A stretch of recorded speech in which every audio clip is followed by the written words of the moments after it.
ထိုင်းကျေးရွာတရွာမှာတရေစီကနေဘတ်3000ခိုးယူမှုဖြစ်ပွားဒီကိစ္စကထိုင်းနိုင်ငံကရွာတရွာမှာဖြစ်ပွားခဲ့တာပါ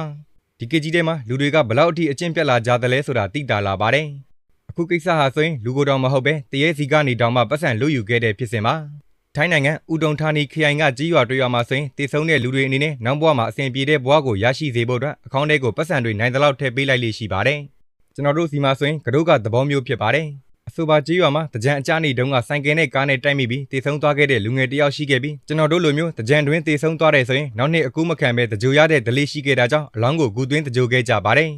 အစိမ့်တွေတည်သွားကြတဲ့လူတွေဆိုရင်အချိန်3နှစ်တိတိအကောင့်ရဲ့အဖုံးကိုဖွင့်ပေးထားရတဲ့ရွာရဲ့ဒလေးကြောင့်အကောင့်ရဲ့အဖုံးကိုဖွင့်ပြီးဂူသွင်းလိုက်ပါတယ်အကောင့်တဲကိုလည်းအဆိုပါတည်ဆုံသွားသူလူငယ်အနေနဲ့နောက်ဘဝမှာအိမ်နဲ့ယားနဲ့ဝယ်ယူနေထိုင်နိုင်ဖို့ဆိုပြီးမိသားစုတွေကဘတ်3000ထည့်ပေးလိုက်ပါတယ်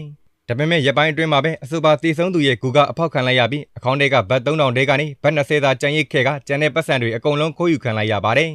တည်ဆုံသူရဲ့အဖိုးကတော့တည်သွားတဲ့သူ့ရဲ့မြေကဝိညာဉ်ဘဝနဲ့တခိုးတွေစီကနေလိုက်တောင်းမှတေချာနေတာကြောင့်ဒီကိစ္စကိုရဲတော်မတိုင်ထားပါဘူးတရေစီကနေတောင်ပတ်စံပြန်ခိုးတဲ့အထိလူတွေရဲ့ဇယိုက်ကအတော်လေးကိုယုံညံ့လာကြပါပြီ